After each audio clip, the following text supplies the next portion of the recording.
The night over the bay smells of salt and kerosene.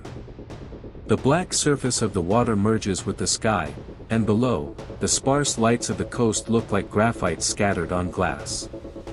The Airbus A320 is gliding towards Bahrain in a straight line, as if on an invisible guide, but the feeling for everyone sitting in front is the same: we are too fast and too high for this point in the trajectory.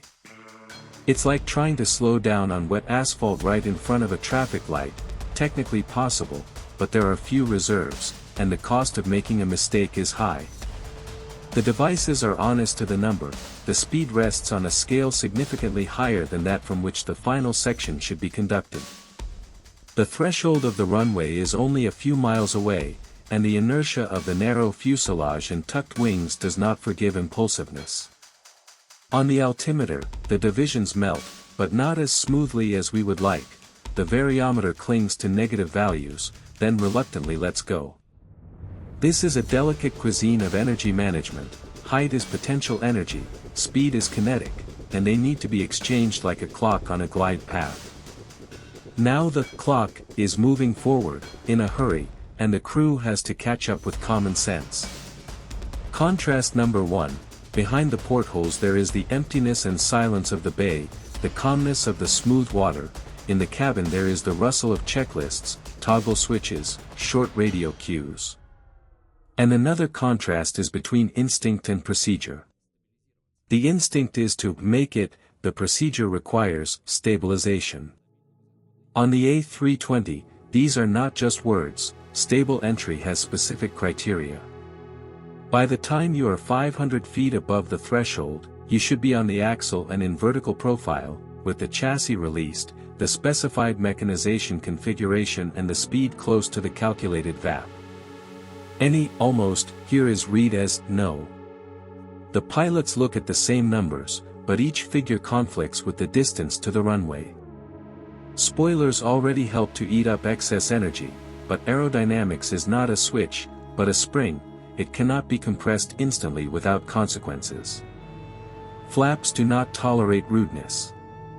At speeds that seemed normal for the area a minute ago, their premature release is a direct path to loads that then have to be responsible for on the ground.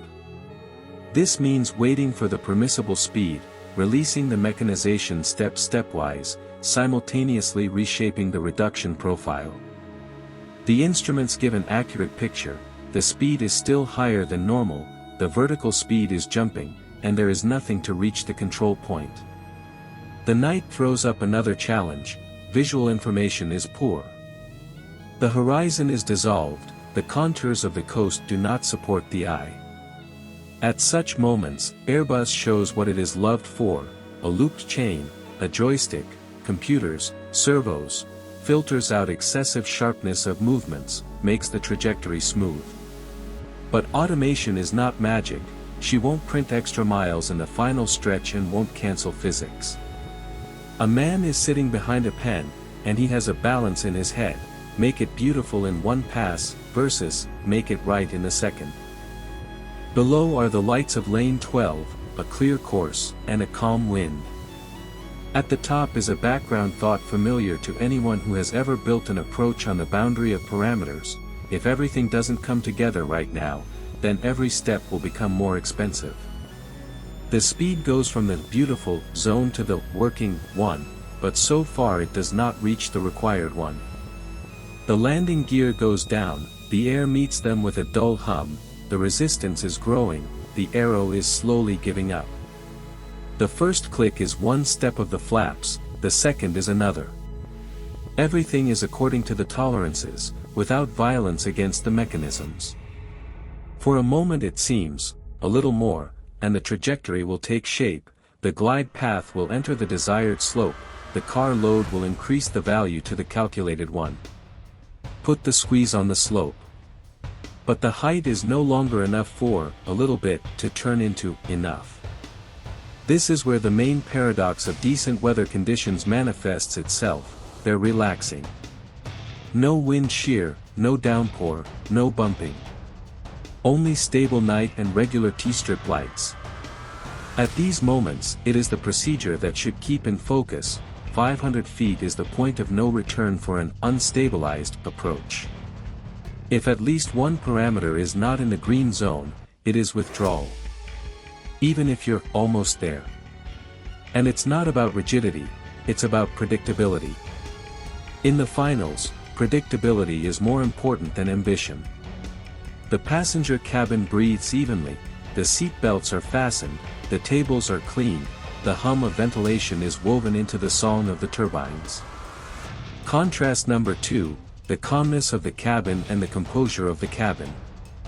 In my headphones, I have permission to land, and in my head, I have a list of conditions that must match. At this point, the experienced eye understands, the geometry has not developed. The speed is slightly above the tolerance threshold, the vertical profile is not where it should be, and there is no longer enough height to turn the extra knots into the necessary feet. The solution matures quickly and without dramatization. To continue such a profile to touch means to break the rule that was invented so that only the correct profiles reach the touch at all. The command is brief, the voice is even. The traction mode changes, the logic of action switches to the exit scenario. And here, at the very junction of want and need, the human manifests itself. An inner voice tells you to make a maneuver that seems to give you time and space, to enter beautifully right now again. Turn around and return to the line again. Saving time is against the purity of the procedure. Moreover, the night is transparent, the lane is visible, the traffic is not pressing. The dispute between pragmatics and regulations lasts for fractions of seconds, because the flow of work in the cabin does not tolerate pauses. The joystick goes to the side, and the side begins to turn. To the viewer, it looks like a natural gesture, the outline of the lights goes to the left, the roll is reasonable, and the vertical speed is controlled.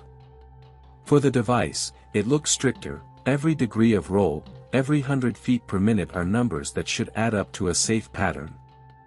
And it is at this moment that the devices begin to talk about reality without discounting intuition. The black sea under the wing does not provide visual supports, and acceleration under the back plays with the vestibular apparatus. You can't trust the feelings here, just the tapes, the scales, the modes. Contrast number 3, trust in oneself and trust in the system. A person is used to believing the body, we are pinned to the chair, so the nose is up, the instruments say the opposite, the speed is increasing, the pitch is insufficient. These two worlds rarely converge at night over the water.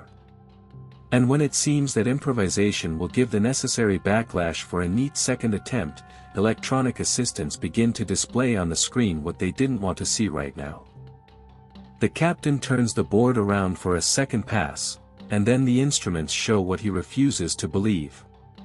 To understand why the final course turned into a disaster, you need to go back a few hours to where everything looked casual.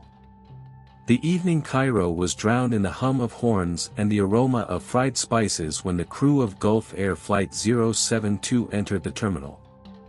It's 10 minutes to 5 p.m. local time on the clock, and the usual Bahrain is on the scoreboard. Everything seemed normal, but the first deviation was already hiding behind the external routine, timing. The team arrived at the gate only 25 minutes before departure. It wasn't out of laziness, it was just that they were sent to the wrong gate in the morning, and the chaos of airport logistics ate up time. Such minutes are not critical in the airline schedule, but for the pilot's head, each of them is a subtracted second from the zone of a calm pre-flight ritual. The closer the flight is, the less room there is for thoughtful control, and the more often the impulse comes to the fore, we need to catch up.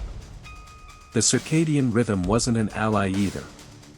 The crew arrived in Cairo the day before and indulged in a rare evening of freedom for the pilots, dinner at a restaurant, a walk through the bazaar, a little gambling at the hotel. They didn't break the rules, they just enjoyed the break between flights. But the city generously gives energy only to those who are willing to spend it in return. When they got to the hotel room, the clock showed after 2 in the morning.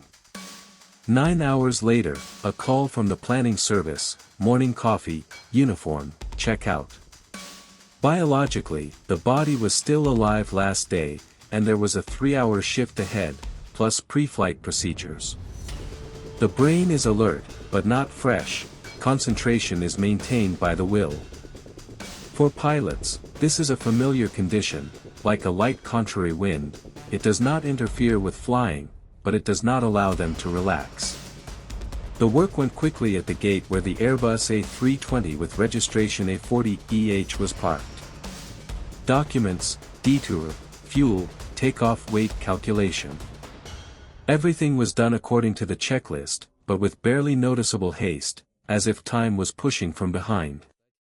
In every action, there was a desire to regain control of the schedule, familiar to those who are used to thinking punctually. The sooner we break away, the closer to the plan. This desire to catch up is a strange fuel. It doesn't smell like kerosene, but it burns just as hot. It doesn't feel like a risk, because the motive is pure, to meet the deadline, show the class, not to bring the schedule. It is from such motives that the invisible context of many events in aviation is built. Haste disguises itself as professionalism, and fatigue disguises itself as a habit of exertion. There was no sign of trouble that evening. The passengers were getting in quietly, someone took out a magazine, someone sent the last message. The captain and the first officer took their seats, secured their belts, checked routes, communications, and frequencies. Soft lights came on in the cabin, and the doors closed. The sunset was beginning to thicken behind the glass, and no one would have thought that this ordinary 3-hour flight would soon become one of the most studied examples of the human factor. The hum of the engines flooded the fuselage with a steady bass. The thrust gathered strength, the plane rolled slowly away from the parking lot, and everything looked like a perfectly synchronized mechanism again. But underneath this apparent slenderness, there was fatigue, a tight schedule, and a slight irritation from wasting time. Sometimes a tragedy doesn't start with a loud sound, it starts with a quiet decision to not delay the flight. The plane leaves the parking lot, and the night of Cairo remains behind. There are 2 pilots in the cockpit, 2 different temperaments and one goal, to bring Flight 072 to Bahrain without a single minute delay. They do not know that it is this race against time that will soon force them to make decisions not by procedure, but by intuition. But the real reason for the risk lies deeper than just haste, in the people who sit in the left and right chairs. The cabin of a modern airliner is not just a place of work, it is a psychological laboratory. 2 people, 2 temperaments, 1 goal and 1 horizon. Sometimes they complement each other perfectly, turning into a single organism. And sometimes there is a subtle tension between them, not a quarrel, not a conflict, but a difference in the pace of thinking, in how each of them perceives risk and confidence. It is from such differences that chains of decisions are born that change the course of events. In the left seat is the crew commander, 37-year-old Ishan Shakib. He started at Gulf Air almost 2 decades ago, as a cadet engineer, and it took him 20 years to reach the captain's chevron. Almost 5,000 flight hours, 1,000 of them on an Airbus A320. At first glance, he is a reliable, mature professional. Only recently, just 2 months ago, he was upgraded to captain. It was his formative period, a time when confidence had already grown, but caution had not yet had time to return. Shakib was one of those people who are called strong in the team. He was able to hold a conversation, willingly shared his experience, and did not hesitate to correct a colleague. Responsible, smart, technical, that's how most of his colleagues described him. But almost everyone added something like, "Sometimes I'm too confident." He could be loud, harsh, and, more dangerously, he didn't always accept that the other person might be right. We recalled one episode. During the flight, another first officer noticed that Shakib was using the engine de-icing system in a situation where it was not required. Politely, but persistently, he reminded me about the standards. The captain just grinned and replied, "I know what I'm doing." After boarding, the officer brought the manual and showed the appropriate item. Shakib looked at it and didn't change his mind. He didn't argue, he didn't get annoyed, he just didn't admit his mistake. In his worldview, his own confidence stood above the written rules. People like him often seem reliable because they act decisively. In a crisis, it is determination that looks like salvation. But determination without feedback is a tool without protection. In aviation, it is no less dangerous than indecision. To his right, in the co-pilot's seat, sat 25-year-old Khalifa Al-Alawi. He is young, focused, and disciplined. He went from light training aircraft to an Airbus jet in almost a year, a rare rate even by the standards of Gulf airlines. He has just over 600 flight hours under his belt, 400 of them on that very A320. Technically, he is fully qualified. But qualifications don't always equal maturity. Those who flew with Al-Alawi spoke warmly about him. Polite, collected, punctual, eager to learn. But behind all this, there is excessive gentleness. In the simulator, he could have noticed the instructor's mistake, but not voiced it. During the simulation, taxiing over speed did not say a word, although he was obliged to. His reaction to the violation of the procedure is silence. Not out of fear, not out of laziness, but out of an inner culture of respect. In a society where the senior is almost always right, challenging the captain's decision is considered daring to the point of audacity. Two people, two poles. One is used to acting aggressively, even when it's worth stopping, the other is used to staying silent, even when it's necessary to intervene. Between them is a glass instrument panel, inscriptions in the checklist and an invisible force called CRM, Crew Resource Management. A system in which the person on the right is not a subordinate, but an equal partner. The theory is simple: if the captain makes a mistake, the first officer must intervene, and the captain must listen. The practice is based on human psychology. Shakib believed in control, Al-Alawi believed in hierarchy. One didn't like doubt, the other didn't like confrontation.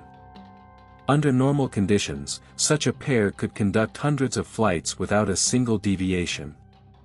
But as soon as the situation goes beyond the routine, these two characters begin to pull the plane in different directions, one to action, the other to silence. This is where aviation ceases to be a set of buttons and checklists and becomes something deeper, the science of communication under pressure. Pilots know that it is not a storm, not a failure of equipment, but the silence between two voices in the cockpit that is the main enemy of safety. From the outside, it all looked perfect: an experienced captain and a young, neat first officer. Both are prepared, both are certified, both have passed the pre-flight check.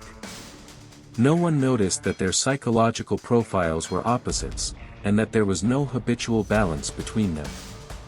That evening, when the Airbus left Egyptian soil and headed towards the Persian Gulf, the instruments showed stable numbers, the autopilot was on course, everything was under control. But an invisible current was already flowing under this surface: the captain's determination and the silent compliance of the first officer.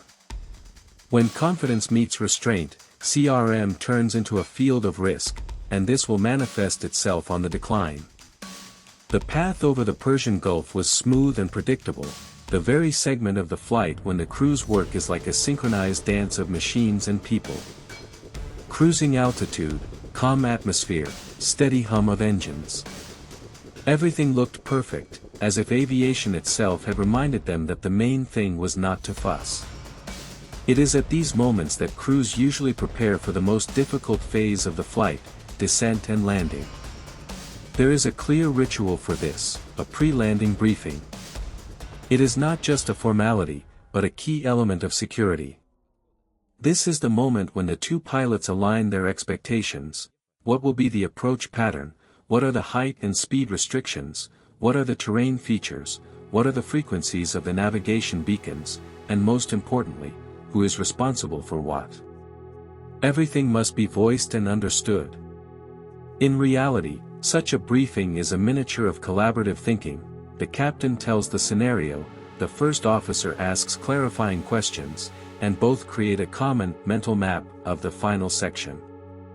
On paper, there are only a few points, but in the sky there are dozens of small nuances that help to avoid chaos when, against the background of fatigue, overload, and traffic, the brain may lose focus.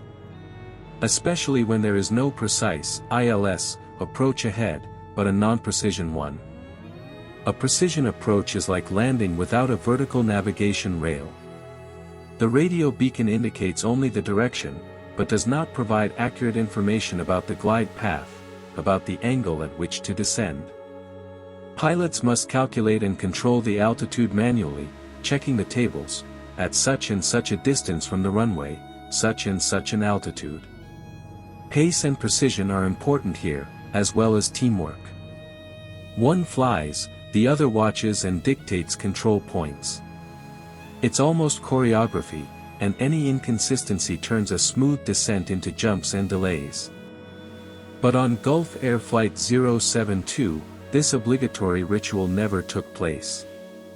When the time came to the line in the checklist, approach briefing, the first officer read out the item, and the captain answered briefly. Confirmed. The word sounded mechanical. Confirmation without content. There is a briefing on paper, but not in reality. It was the moment when silence took the form of a mistake. No discussions, no airfield features, no descent profile, no expected weather.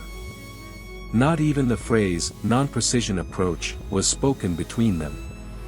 They both knew it was him, but they didn't identify the key fact that this approach requires more discipline than automated ILS. In the dark above the water, where the horizon and the sea merge, this is especially important. The Airbus A320, like all new generation airliners, is equipped with a sophisticated flight management and guidance system. She is able to calculate the ideal profile, but for this she needs the right fuel, accurate data on pressure, wind, route, weight, and most importantly, the coordinated action of the crew. If one thinks one thing and the other assumes another, the automation executes the instructions perfectly, but not the ones that are needed.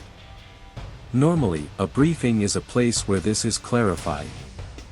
Where does the captain say, "We are walking along the VIR, FAF point at 5 miles, altitude 1,500 feet, stabilization at 500, if there are no parameters, leave"? Where is the first officer responsible? "I confirm. I will read the heights, control the speed." These words don't just fill the ether, they synchronize thinking. But now silence replaces synchronization. And when the dispatcher gives permission to go down to 7,000, only the rustle of papers is heard in the cabin. Fatigue does its job. A person is inclined to consider obvious what he did not say. And aviation does not forgive the obvious. The decline begins without an overall picture. In theory, it's not scary, autopilot, navigation, great weather. But in practice, it is in such simple conditions that traps arise. When everything seems to be under control, the brain stops looking for weaknesses.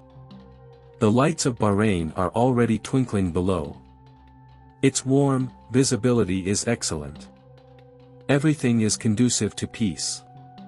Short commands are on the air, descent is allowed, heading for the point of approach, calculation for lane 12.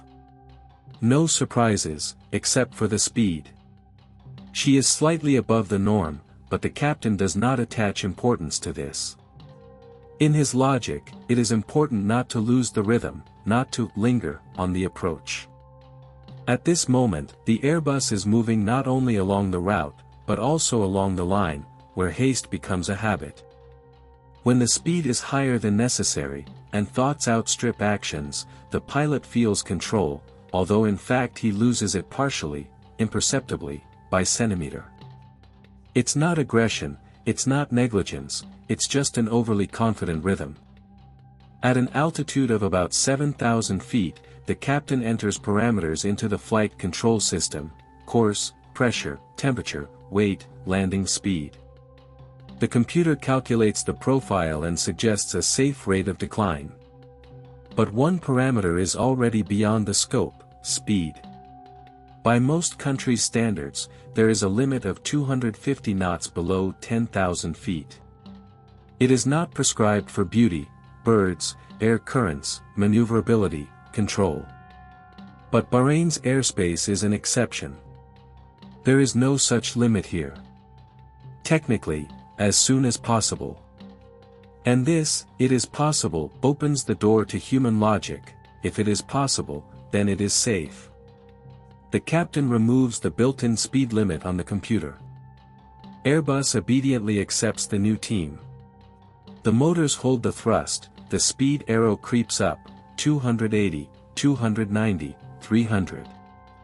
An approach that cannot be rushed. The crew starts at excessive speed, and removes the built-in speed limit. A thick, viscous night enveloped the fuselage. There is darkness behind the glass, and under the wings is the black mirror of the Persian Gulf, where water and sky merge into one continuous absence of horizon.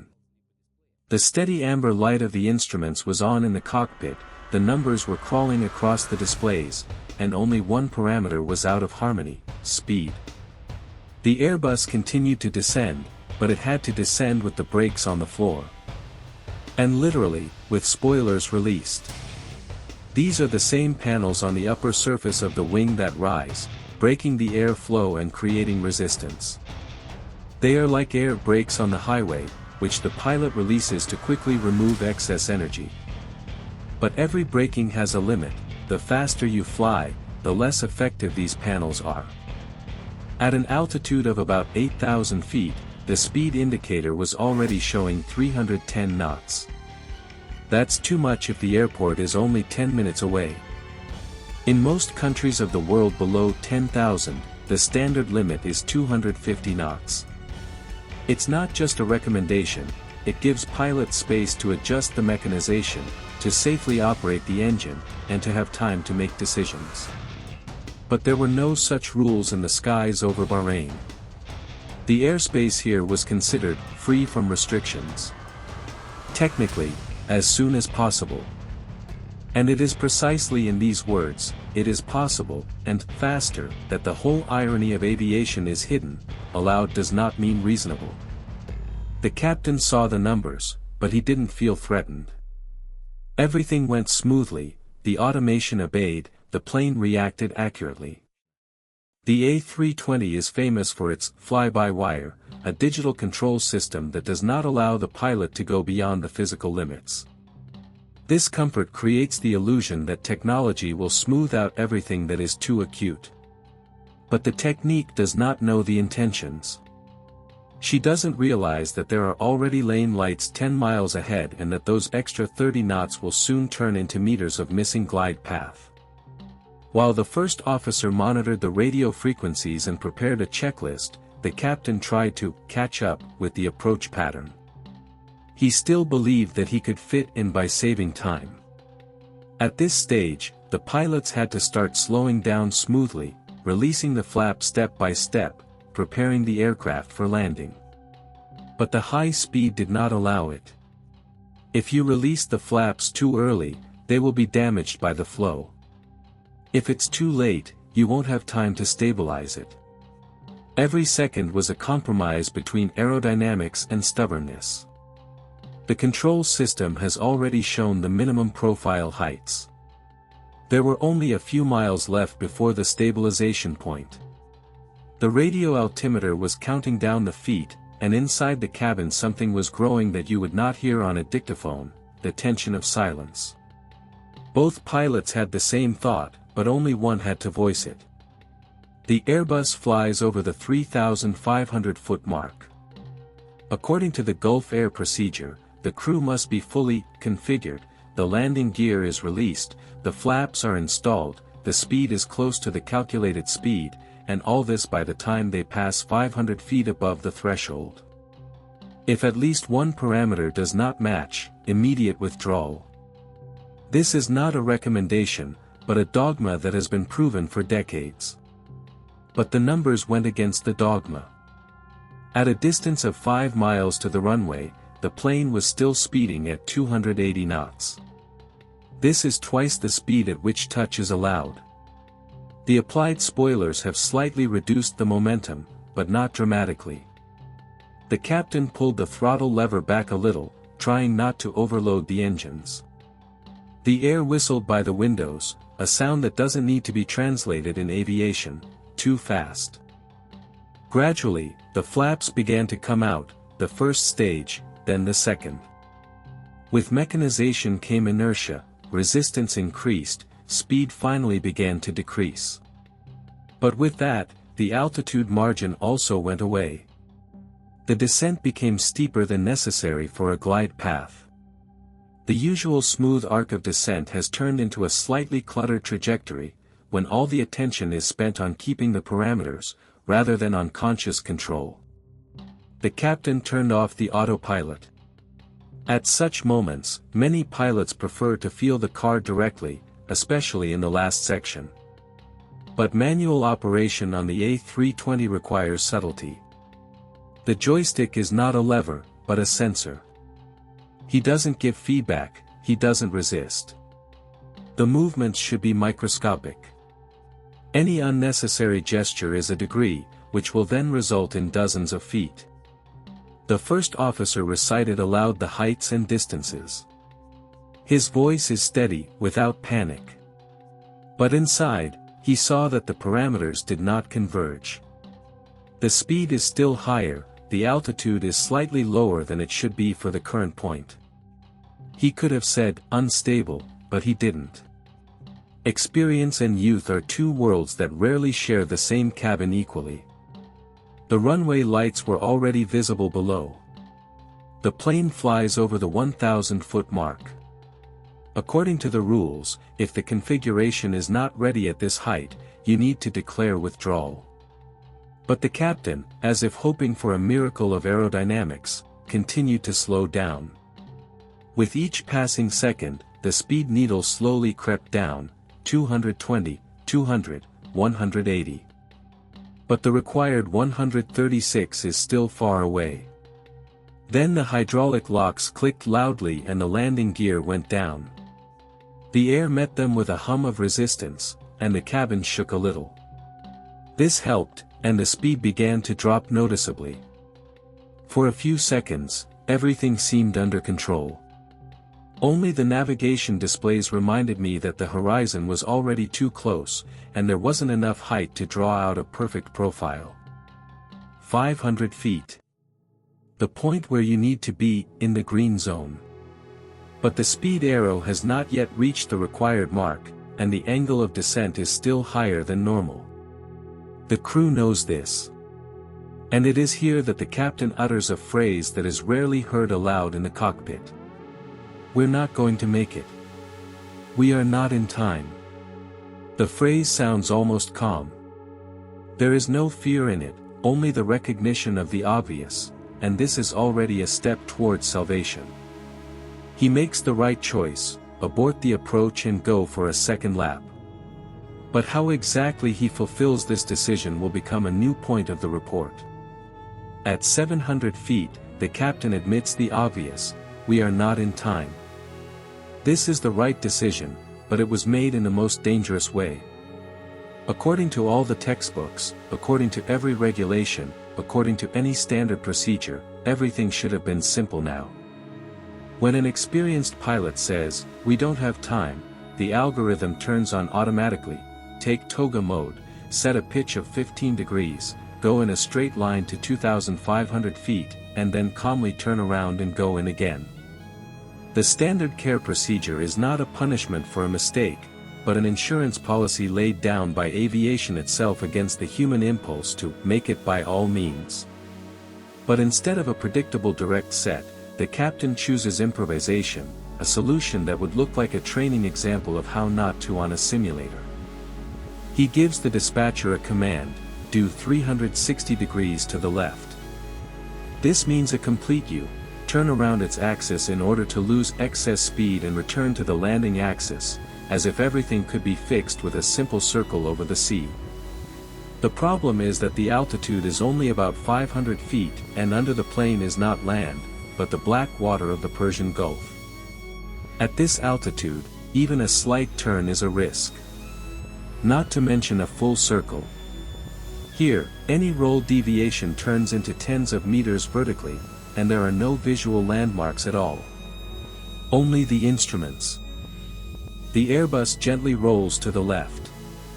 There are smooth lines on the display, and the course starts to rotate, but looking out the window doesn't do anything. It's just dark out there. A dark expanse, with no horizon, no contrast. All that separates the sky and the sea are the numbers on the screen. The captain pulls the joystick to the left, a little too hard. On the A320, the side handle offers no physical resistance, it does not shake, does not beat off feedback, like a classic steering wheel. Therefore, the pilot does not feel where the line is between a little and too much. Computers record the excess of the permissible roll, 36 degrees instead of the prescribed 25 degrees, but the aircraft is still under control. In the cabin, passengers feel the floor sinking under their feet. The smooth descent turns into a rolling motion, as if the airliner has become a marine vessel, not an airplane.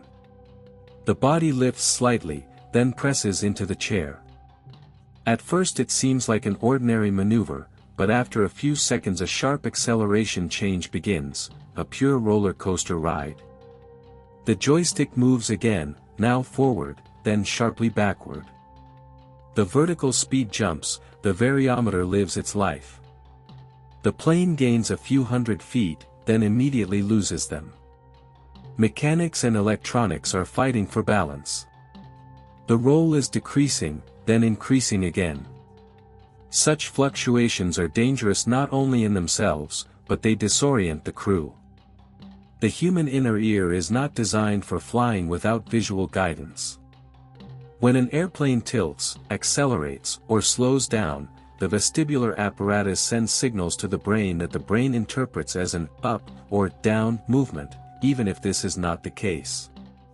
That's why pilots learn to trust instruments, not feelings. But at this moment, the captain does something that no textbook does, he begins to alternate glances, first at the screen, then out. And outside there is only darkness. Every shot out of the window is a loss of concentration on the display. This means that for a few seconds the real picture of the flight in the pilot's head is blurred. This is the beginning of spatial disorientation. At an altitude of half a kilometer above the sea, such seconds are an eternity.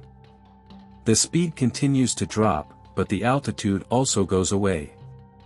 The instruments show 330 feet above the water level, which is less than the length of a football field, and only 3 times the length of the Airbus A320 itself in wingspan. Any mistake in the roll could turn the turn into touching the surface. The first officer sees everything. According to his instruments, there are overloads, fluctuations, and decreases. He should have said, level off, to level the plane, or at least to remind about the altitude. But he doesn't say anything. He was taught to be disciplined, but not assertive. His caution, which seemed like a virtue, now becomes a shadow in the cockpit. At this time, the captain is struggling with the feeling that the plane is falling through.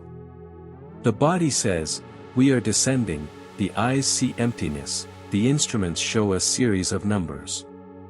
He reacts instinctively, pulls the handle back a little, compensating for the imaginary decrease. In fact, this only increases the fluctuations. The plane jumps up again, then falls down. The hum is getting louder in the cabin. People press their heads into the headrests, the seatbelts tighten, and some people's breathing falters for a moment. For them, it's just turbulence. For pilots, this is already the edge of the safety zone. In a normal second lap approach, everything is predictable, thrust is up, course is straight, speed is increasing, altitude is stabilizing. Here, the opposite is true, the speed drops, the roll increases, the vertical speed jumps. The plane behaves as if it is being thrown between layers of air, even though the air is calm. And all this happens in total darkness, where there is no horizon, not a single light landmark to catch your eye on. Just the steady whistling of the stream and breathing into the microphone. Every second of such improvisation blurs the line between control and chaos. You can't experiment at 500 feet. But now the controls are a complete improvisation. We pull a little more, roll a little more, level up a little faster. And each little bit is worth tens of meters. In the darkness, the horizon is not visible, it remains to trust the instruments. But the body tells us otherwise. When we stand on the ground, the brain is the master of balance. He accurately understands where the top is, where the bottom is, and instantly reacts to any change in body position. In everyday life, we don't even notice how millions of receptors, eyes, ears, and muscles work synchronously to maintain a sense of stability. But in the sky, all this stops working the way we used to. In the cockpit of an airplane, especially at night, the human body begins to lie. Our vestibular apparatus consists of 3 tiny semicircular channels deep in the ear filled with fluid. They respond to angular accelerations, that is, to the rotation of the head, to a turn, to a roll.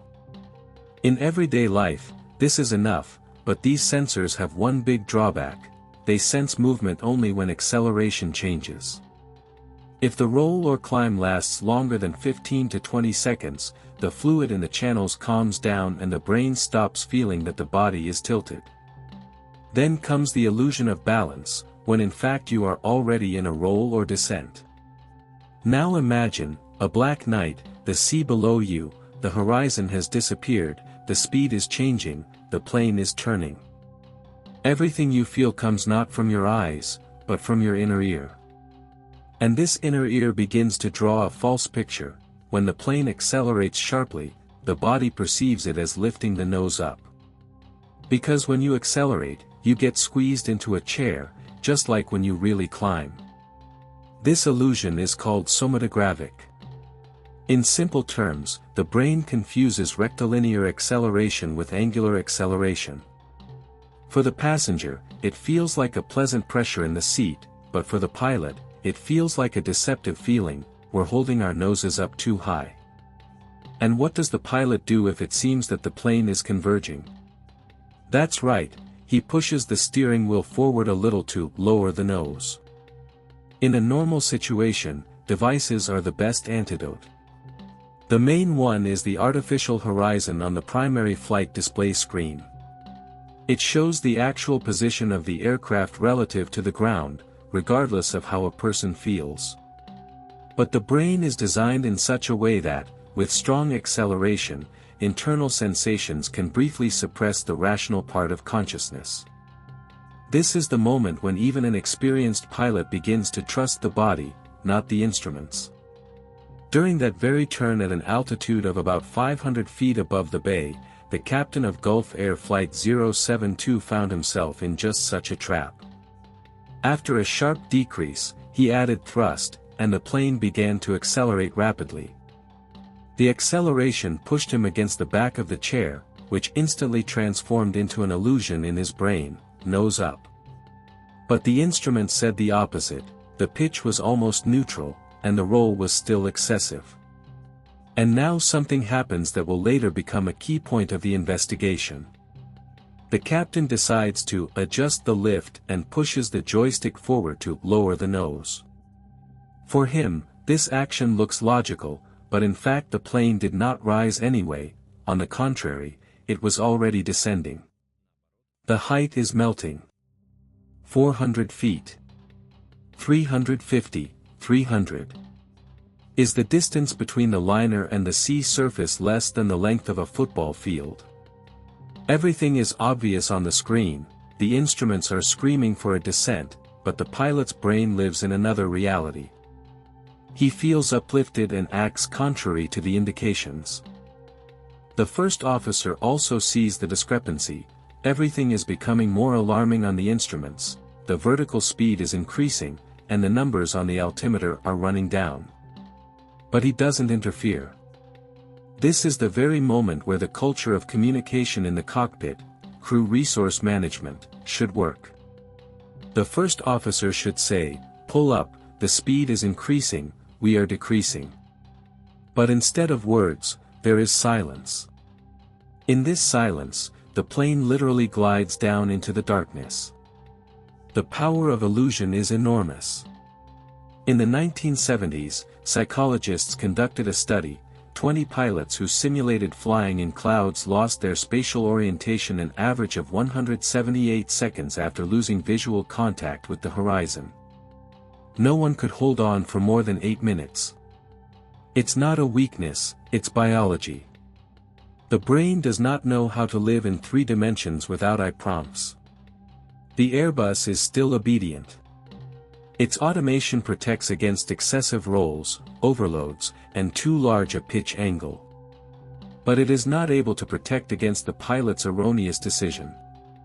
The system can limit the angle, but it does not know that the captain has made a mistake in perceiving the direction of movement itself. She can't argue with a human, she only executes commands within set limits. The pilot feels, nose up. The instruments show, nose down. And while he is trying to fix the non-existent lift, the plane accelerates more and more. When the feeling says, nose up, the hand pushes the steering wheel forward, and the speed only increases. In a normal situation, going to the second round is almost an automatic scenario.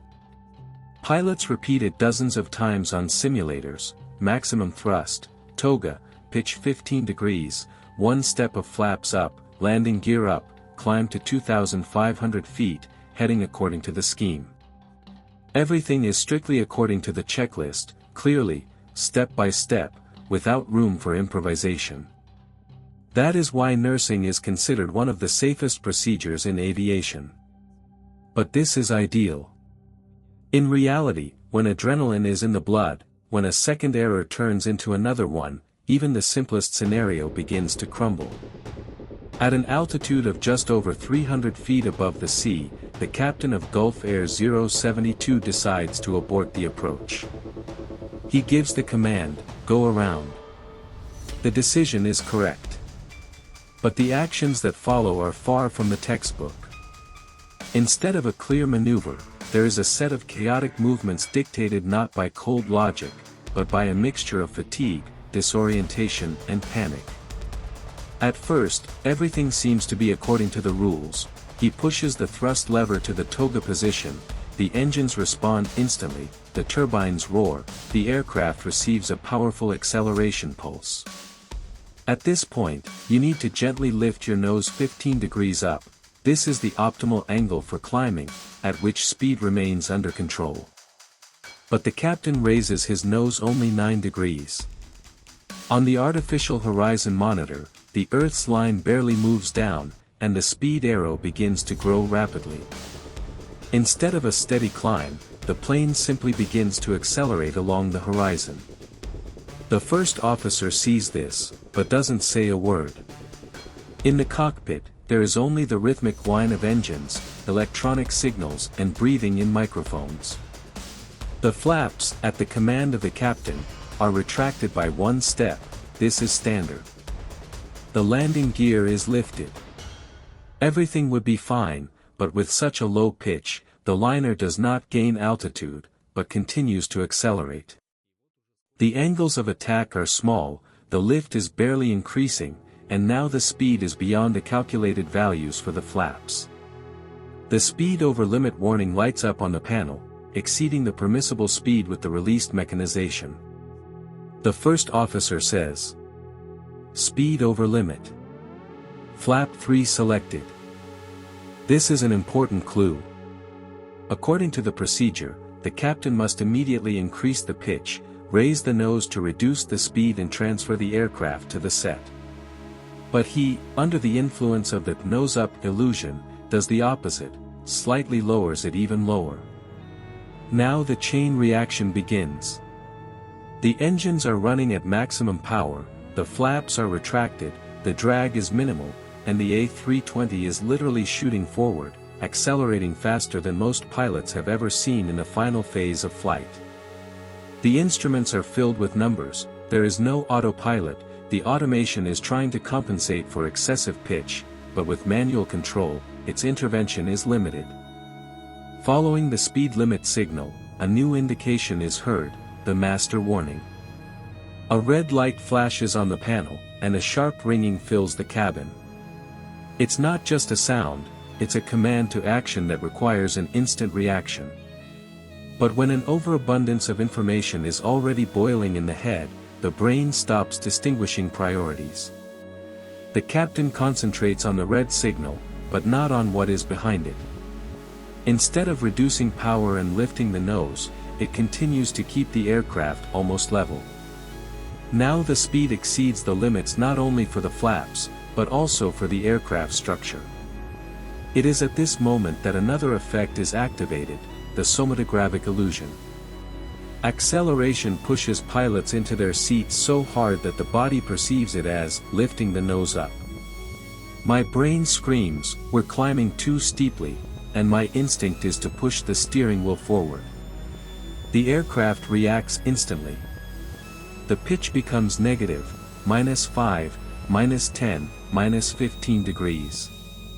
This is the limit value beyond which the Airbus protection algorithms are triggered. The system simply will not allow you to lower your nose further. But even these 15 degrees down at a speed of more than 300 knots is already a catastrophic decline. The first officer sees everything on the display, the altitude is falling, the speed is increasing, the variometer is going out of bounds. He should say, pull up. This is spelled out in the standard operating procedures. But at the moment of cognitive overload, when all attention is consumed by sounds, lights, warnings, a person stops hearing even the obvious things. Several signals now sound in the cabin at once: speed limit, stall, then the automatic voice of the EGPWS system, sync rate. Too low. Pull up. All this mixes into a noisy chaos. But the pilots don't hear the point. They hear sounds, but do not perceive their meaning. The brain, overloaded with tasks, loses the ability to analyze. The captain still holds the steering wheel forward, believing that he is saving the plane from excessive lift. There is a rapid decrease on the altimeter. 500 feet. 400, 300. Now they are no longer just not gaining altitude, they are flying down towards the black expanse of the bay, with an acceleration that seems impossible for a passenger liner. The cabin sounds scream the main thing, pull up. But cognitive overload makes the ears deaf. There's a chaos of numbers on the instruments. The speed increases faster than the brain can react, 320, 340, the red zone is already close. The pitch remains negative, the Airbus system no longer allows you to lower the nose more, but this is enough to make the angle of descent deadly steep. The plane literally falls, maintaining control, but losing everything else. The hum of the engine sounds like a continuous roar, capable of drowning out any voice. The headphones combine signals, automatic warnings, and instrument screams. The central display shows line by line, speed over limit, stall, pull up. Each of them requires an immediate response, but the crew does not have the resources. The brain is overloaded, attention is scattered. All the pilots see are flashes, arrows, and an endless sense of acceleration. GPWS, the near-Earth warning system, is the last to be triggered. The computer voice, flat and devoid of emotion, says what it was supposed to save. Pull up. Pull up. But now it doesn't sound like an instruction, but like background noise. At this point, consciousness no longer distinguishes between priorities, anxiety dissolves into a stream of signals. Nothing ahead. Only darkness. No horizon, no lights, no reflection of stars on the water. The captain still believes that the plane is turning up its nose. His body is sure of it. He holds the steering wheel forward, not realizing that there is not air under him, but the last tens of meters. The plane flies over the water at a speed of more than 300 knots. The radio altimeter counts seconds, 100 feet, 70, 50. And when the altimeter screen shows a single digit that you no longer have time to read, the warning sound stops. Everything subsides as suddenly as it began. There was no flash, no thunder, just a brief echo that faded into the night. The waves cover the surface, and the black bay returns to its former silence. After a few minutes, the label of Gulf Air Flight 072 disappears on the dispatcher's screens. There is silence on the frequency. After the strike, another stage of this story began, a debriefing that would change the entire company. When the wreckage of Gulf Air 072 was lifted from the bottom, experts were not looking for mechanical failures. The engines were working properly, the control systems were responding correctly, and the automation was executing all commands. The plane was technically sound until the last moment. And this immediately narrowed down the range of issues. If the technology did not fail, then the system in which the person works failed. The investigation, which began just a few hours after the tragedy, quickly showed that it was not a matter of one wrong decision or sudden loss of orientation. The root turned out to be deeper, in the culture of the airline itself. Gulf Air looked modern at that time, new aircraft, a dynamically growing itinerary, and a prestigious fleet. But behind the exterior gloss, there was a typical aviation disease in the Middle East at that time. The human factor was written in the instructions, but did not live in the heads. Investigators found that at the time of the disaster, the airline did not have a full-fledged crew resource management program, the very CRM that teaches pilots to interact as a team, regardless of rank and experience. The program existed earlier, from 1992 to 1997, but then it was curtailed. It was considered redundant. The new management decided that expensive trainings could be replaced with short briefings. And when Captain Shakib and First Officer Al-Alawi got into the cockpit that evening, they hadn't had a single full-fledged CRM session in recent years. This detail explained a lot. CRM is not just about who should say what.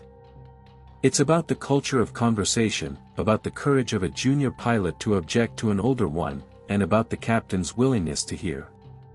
When this skill is not present, the cabin turns not into a team, but into a hierarchy. The Commission's second finding is an insufficient experience exchange system.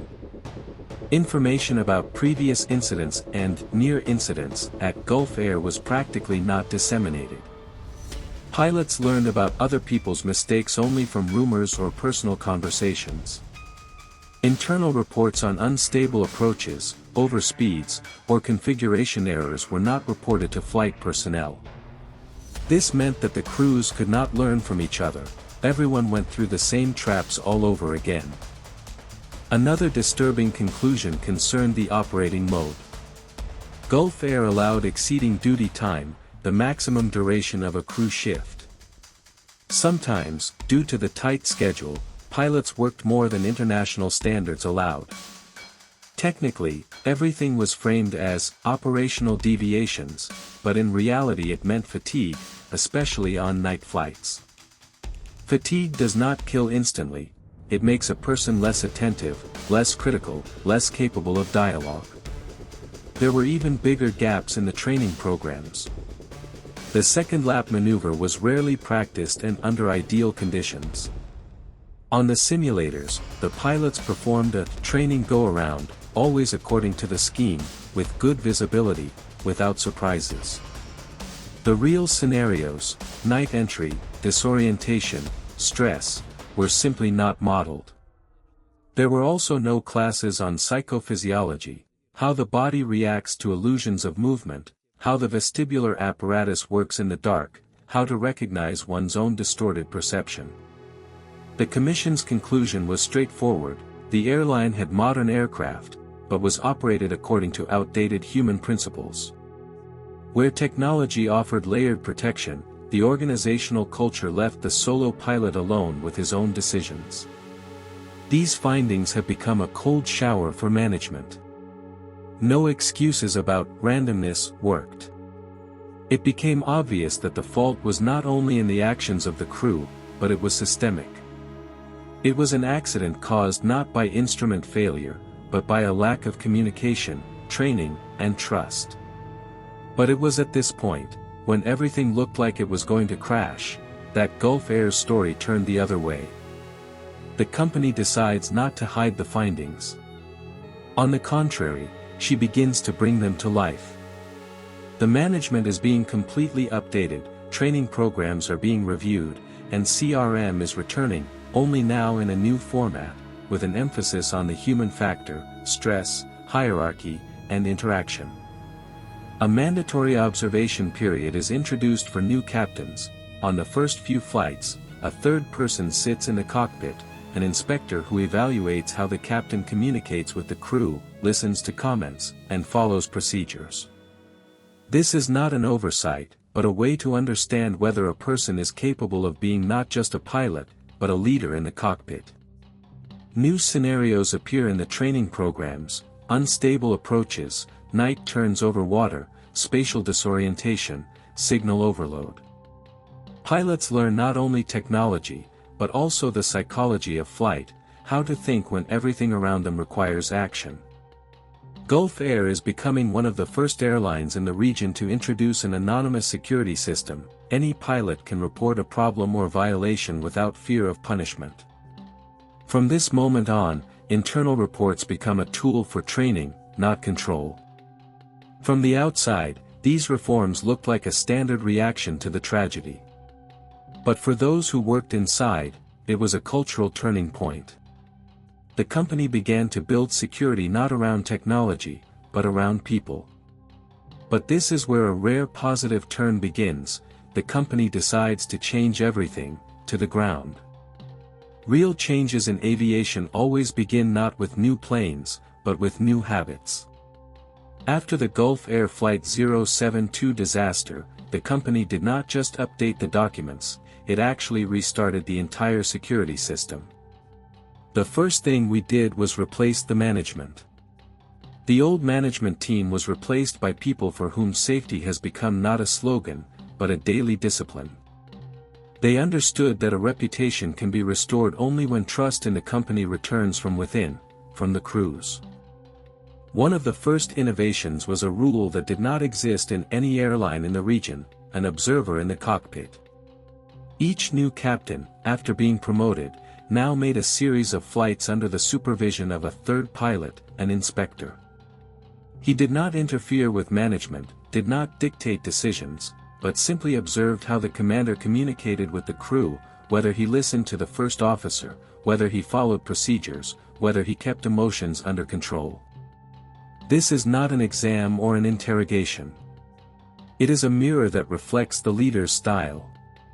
If the inspector saw that the captain was too authoritarian, too self-confident, or, conversely, unable to make quick decisions, the appointment could be postponed. So Gulf Air began to form a new generation of commanders, who appreciated not only technology, but also psychological maturity. The training programs were updated next.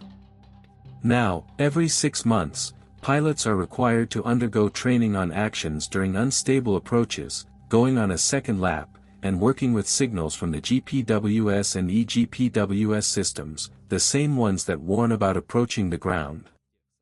Situations that were previously considered too rare for simulators were added to the scenarios: disorientation at night over water, failure of one of the displays, overload with alarms, sudden dispute in the cabin. The goal of these sessions is not just to practice movements, but to learn how to think under pressure, not to lose control of logic, even when the cabin turns into a symphony of sounds and flashing lights. The second step was the introduction of anonymous safety reports. It is a system that allows each crew member to report a problem, be it a violation of procedure, a technical defect, fatigue, or even a conflict with a colleague, without fear of punishment. These reports are analyzed by security officials, not managers, and turn into specific changes if the problem is systemic. This is how Gulf Air turned the fear of admitting a mistake into a feedback culture. Another detail, simple and almost invisible from the outside, changed the very structure of flights. After analyzing the accident, a strict speed limit of 250 knots below 10,000 feet was imposed, even though Bahrain's airspace did not formally require this. This decision is symbolic.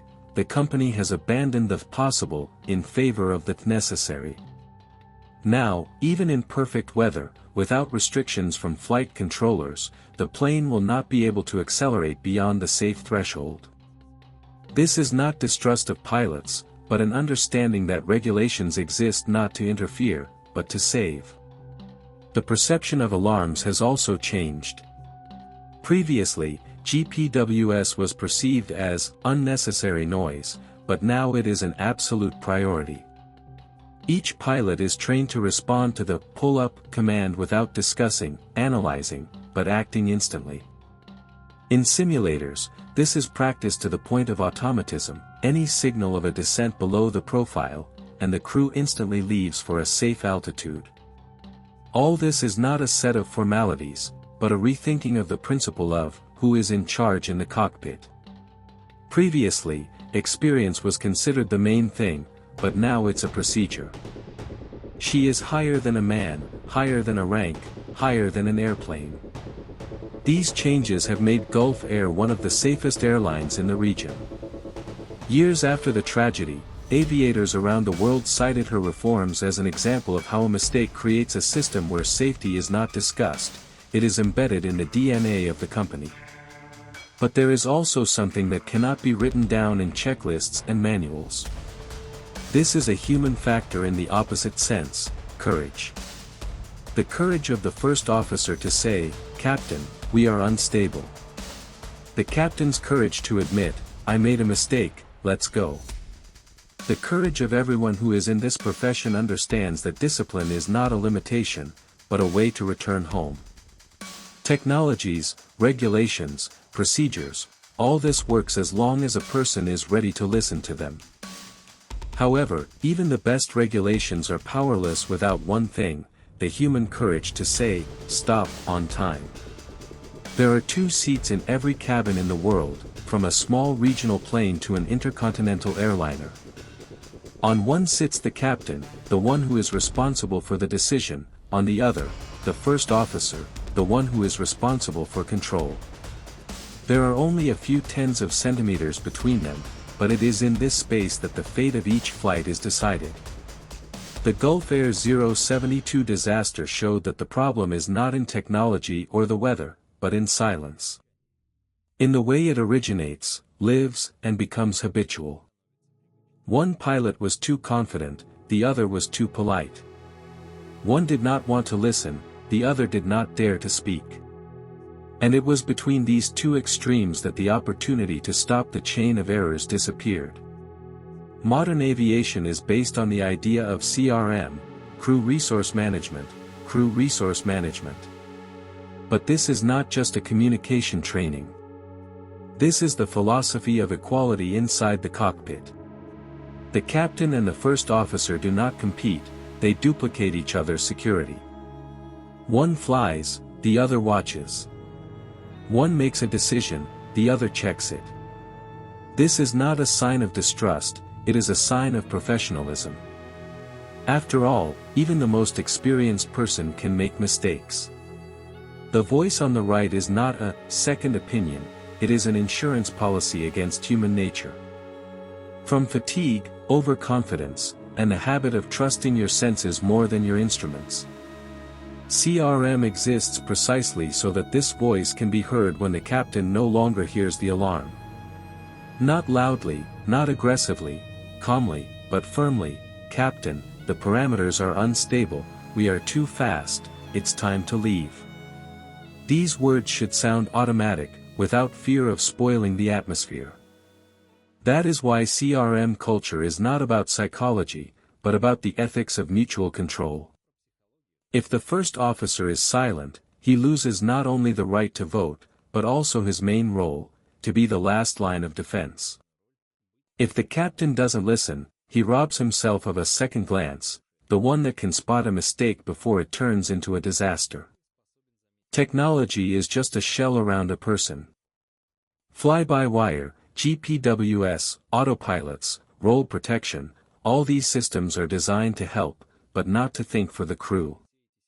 They respond to commands, but not to doubts. The computer will never tell, "Are you sure?" This can only be done by a living person. Aviation, paradoxically, is safer today than ever, not because of technology, but because of the culture of conversation. Behind every flawless flight, there are hundreds of short phrases spoken on time. "I'll check again," "the speed is higher than normal, take your time." These phrases are not included in the reports, but they are the ones that keep the sky safe. The history of Gulf Air 072 is now being studied in all pilot schools, not as an example of a technical error, but as a reminder, even the best aircraft is worthless if the cockpit is quiet. Safety does not start with appliances, automation, or instructions. It starts with a simple action, telling the truth in time. It is she who changes the trajectory.